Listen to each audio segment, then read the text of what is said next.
Dando continuidade, agora vamos calcular a contribuição do estabilizador vertical. Por si só, nós vimos aqui o cálculo do CL-alfa-V anteriormente, vai afetar diretamente essa contribuição do estabilizador vertical na estabilidade direcional. E essa contribuição é estabilizante e deve ser calculada considerando o ângulo de ataque alfa-V resultante no estabilizador vertical. O que acontece é que, a partir dessa figura, nós identificamos o primeiro ângulo que a gente está calculando as derivadas.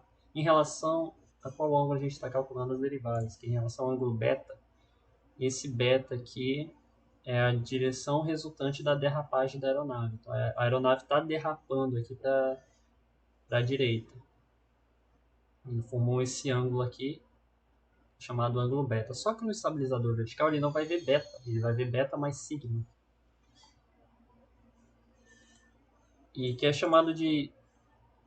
pode ser chamado aqui do sidewash, devido aos vórtices da asa. Então é análogo ao epsilon de alfa aqui. Esse sigma é o epsilon para o estabilizador vertical.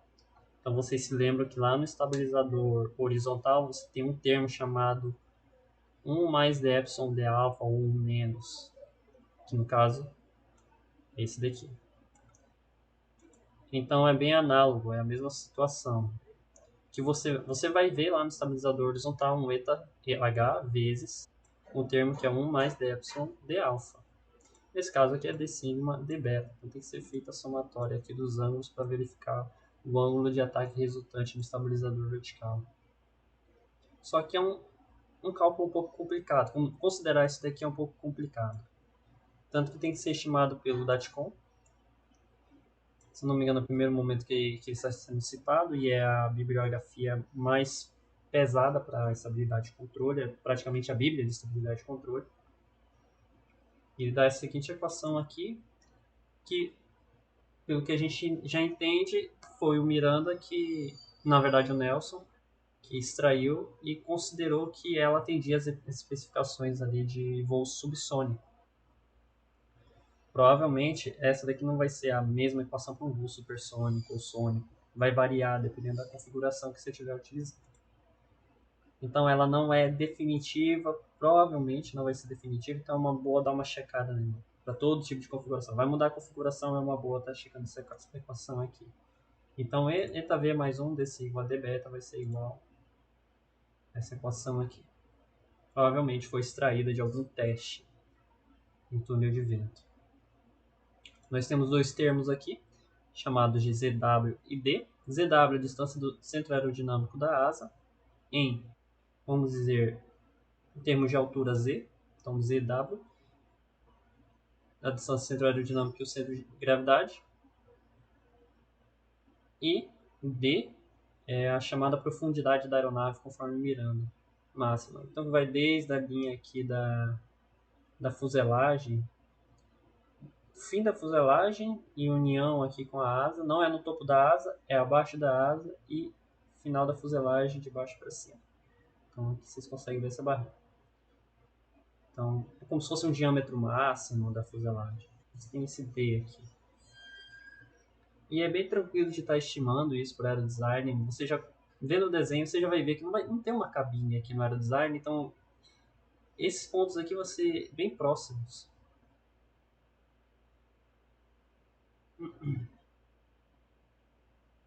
E deixa eu ver se tem mais alguma coisa para comentar, não. Então, dando prosseguimento, contribuição do estabilizador vertical, as entradas são ângulo de sweep efetivo, é isso que a gente considera. Então, cosseno ao quarto da corda que vai ser dado pelo XFLR5. Então, o pessoal de tem que estar na planilha de outputs do pessoal de aerodinâmica. Como eu disse aqui, ZW vai ter um valor bem baixo. Está aqui em 5 centímetros, mas pode ser um pouquinho menos, mas não vai passar de 5 centímetros, 0.052. Já deve estar... A estimativa é com base na planta de 2019. E o DF também 0.10, 10 centímetros aqui de D. Nunca vai ser assim mais do que isso, pode ser que aumente mais. Não vai ser 20, você não vai ter 20 centímetros aqui, não tem como para design. Pelo menos para os regulamentos que vieram até agora. Então deixa eu descer aqui à direita. Nós estamos dando uma olhada aqui no coeficiente angular da curva. Não comentei anteriormente, Acabei deixando. Não, não vamos voltar não. Continuar aqui no contribuição de estabilizador vertical. Tem que ser estabilizante. Estabilizante para estabilidade direcional é coeficiente angular positivo, que é o contrário da estabilidade longitudinal. Então vamos dar uma olhada aqui. Essa contribuição sempre vai ser positiva. Independente dos valores que alterarmos aqui, vai estar sendo positiva. Então, começando pela envergadura. Se aumentarmos a envergadura, estamos aumentando a área pela relação da razão de aspecto. Vamos deixar aqui em 0.4, não comentei a magnitude. O máximo que está aqui é em 0.015, 0.01.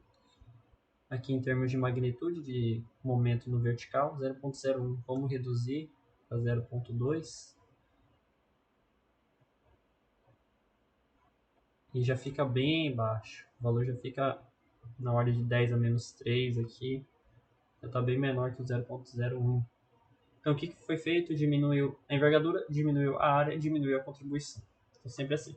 A área para a superfície sempre vão ter um efeito estabilizante conforme estão aumentando. Elas aumentam a magnitude da contribuição da estabilidade. Se aumentarmos a razão de aspecto, a tendência é que essa contribuição diminua.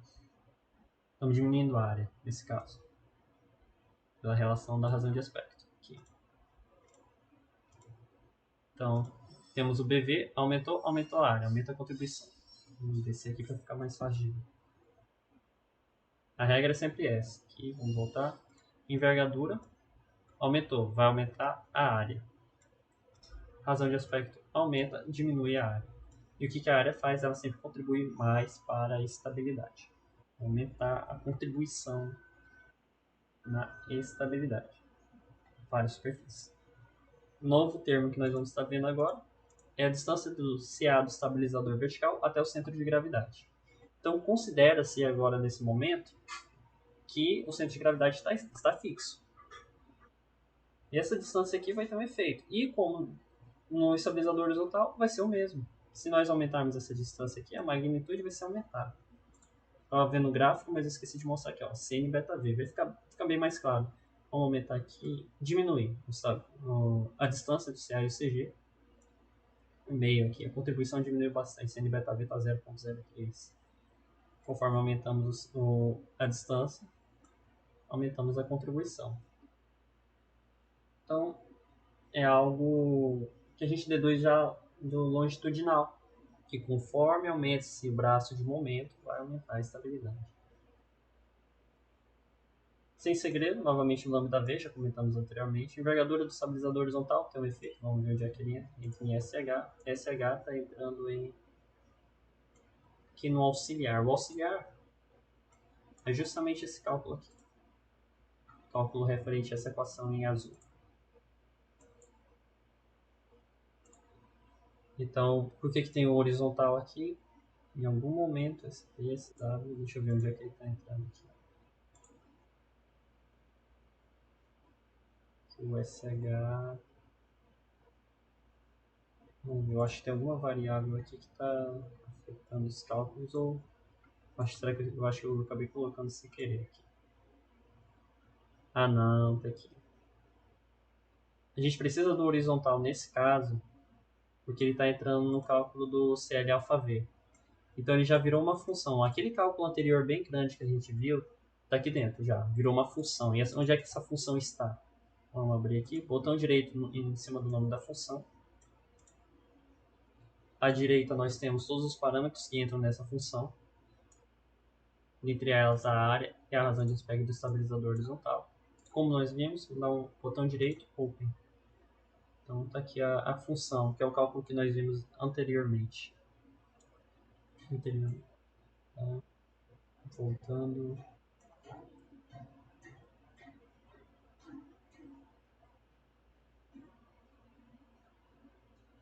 Então é feito o cálculo do CL alfa V.